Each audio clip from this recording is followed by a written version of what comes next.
Welcome to my YouTube channel Saraswati Commerce Academy. तो friends, आज हम बिल्कुल नया चैप्टर करने वाले हैं जिसका नाम है company accounts, issue of shares. आज हम इस चैप्टर को बिल्कुल स्टार्टिंग से पढ़ने वाले हैं। आज हम इसका इंट्रोडक्शन पार्ट जो है वो कवर करेंगे। आज हम सीखेंगे कि कंपनी क्या होती है, इसका मीनिंग क्या होता है और कंपनी की डेफिनेशन क्या होती है, कि कंपनी क्या होती है, इसकी क्यों जरूरत महसूस हुई। आज हम इसके बारे में भी सीखेंगे कि कंपनी क्यों बनानी जरूरी है, क्या इससे छोटे लेवल पर काम नहीं चल सकता।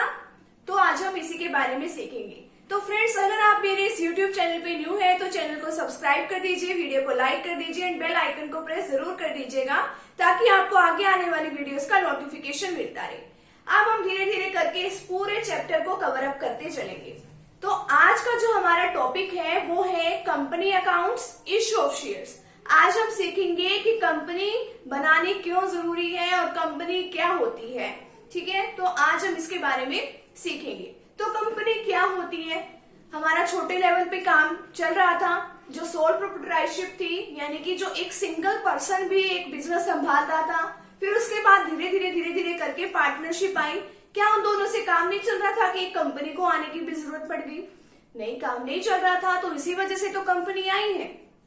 अब देखिए, सोल प्रोप्राइटरशिप और जो पार्टनरशिप फॉर्म्स थी, अब वो बिजनेस की बढ़ती डिमांड क्या है, हमारी मार्केट में डिमांड जैसे बढ़ती जाती है, हमारी बिजनेस की डिमांड जैसे बढ़ती जाती है, तो हमें कुछ बड़े लेवल की जरूरत थी। ठीक है, तो हमारे सिंगल उससे काम नहीं चल रहा था, पार्टनरशिप से काम नहीं चल रहा था, क्योंकि उसकी अपनी काफी सारी लिमिटेशंस होती हैं। तो इसी वजह से हमें कंपनी बनानी पड़ी। उसकी क्या लिमिटेशंस हो सकती है? अगर एक सिंगल पर्सन ही अपना बिजनेस कर रहा है तो वो एक सिंगल पर्सन का ही एक माइंड चलेगा बिजनेस को आगे बढ़ाने के लिए। ठीक है, अब वो सिंगल पर्सन ही सारी की सारी लायबिलिटी को बियर करेगा, सिंगल पर्सन ही अपना माइंड चलाएगा और एक ही पर्सन जो है कैपिटल इन्वेस्ट करेगा। अगर पार्टनरशिप में भी हो जाए चलो वो थोड़ा ज्यादा कर लेंगे, बट हमें तो एक एक्सपेंड लेवल की जरूरत थी, एक बड़े लेवल की जरूरत थी। हमें इस डिमांड की जरूरत थी कि हम अपने बिजनेस को बहुत बड़ा कर लें। ठीक है, तो इसी वजह से कंपनी को बनाने की हमें जरूरत महसूस हुई। अब कंपनी ऐसे ही नहीं बन जाती, उसके लिए भी हमें काफी कुछ करना पड़ता है, काफी सारे पर्सन्स को इकट्ठा होना पड़ता है जो कंपनी को चलाते हैं। आज हम उसी के बारे में सीखेंगे। तो आज हम इसका इंट्रोडक्शन पार्ट जो है वो कवर करने वाले हैं। अब देखते हैं कि इसका मीनिंग क्या है। अब जब कंपनी बन जाती है तो उसके अंदर काफी सारे मिलके अब इन्वेस्ट करते हैं, काफी सारे लोगों का माइंड चलता है, एक बिजनेस जो है अच्छे तरीके से चलता है अगर हम अपनी कंपनी को अच्छे एफिशिएंट मैनेजमेंट से चलाएं तो। अब देखते हैं इसका मीनिंग क्या है। Meaning of a company, A company is a voluntary association of person. एक कंपनी क्या है? वॉलेंट्री एसोसिएशन, किसी के ऊपर कोई जोर जबरदस्ती नहीं की जाती कि आओ आप हमारी कंपनी में आओ। जिसकी मर्जी है, जो स्किल्ड पर्सन होता है वो हमारी कंपनी के अंदर आ सकता है।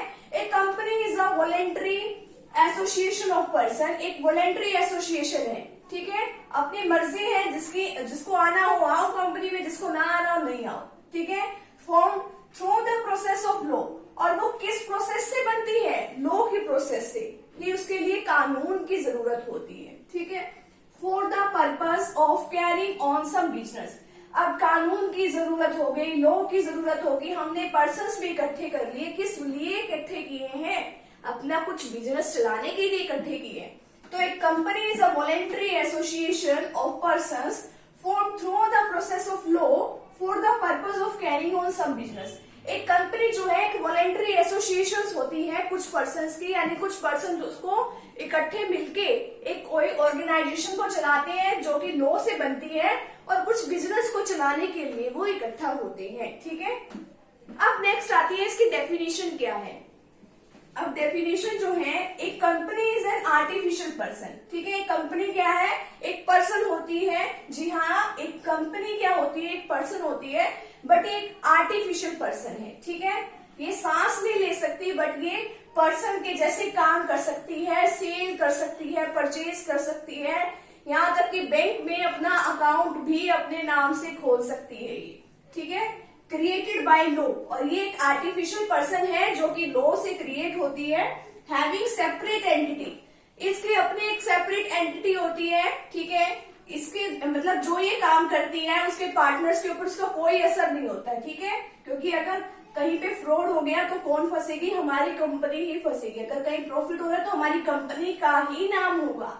विद अ परपेचुअल सक्सेशन, एक परपेचुअल सक्सेशन होता है, ठीक है। इसके अंदर आगे से आगे ये कंपनी जो है चलती रहती है, कभी भी स्टॉप नहीं होती और ना ही किसी पार्टनर के आने से जाने से कोई इफेक्ट नहीं पड़ता। एंड अ कॉमन सील, और कंपनी की अपनी क्या होती है, एक कॉमन सील होती है, एक स्टैंप होती है कंपनी की, ठीक है, जिसके अंदर वो अपने सारे काम करती है। क्योंकि वो साइन नहीं कर सकती तो इसीलिए हम उसकी एक स्टैंप बनवा के रखते हैं। एक इसकी डेफिनेशन है, a company is an artificial person creating by a law. एक कंपनी एक आर्टिफिशियल पर्सन है जो कि लॉ से बनती है और इसकी अपनी सेपरेट एंटिटी, इसका अपना एक स्थायी अस्तित्व होता है, perpetual succession and a common seal, और अपनी एक क्या होती है, एक स्टैंप होती है। ये इसकी डेफिनेशन थी। तो एक कंपनी को बनाने के लिए इसीलिए ही हमें नीड महसूस हुई, क्योंकि हमें अपना बिजनेस जो है एक बड़े ग्रैंड लेवल पे करना था। तो आज का जो टॉपिक है वो हमारा यहीं पे कंप्लीट होता है। उम्मीद है आप सभी को ये टॉपिक जो है अच्छे से समझ में आ ही गया होगा। अगर आप चैनल पे न्यू है तो चैनल को सब्सक्राइब कर दीजिए, वीडियो को लाइक कर दीजिए, बेल आइकन को प्रेस जरूर कर दीजिएगा। मिलते हैं नेक्स्ट वीडियो के साथ। Thank you very much.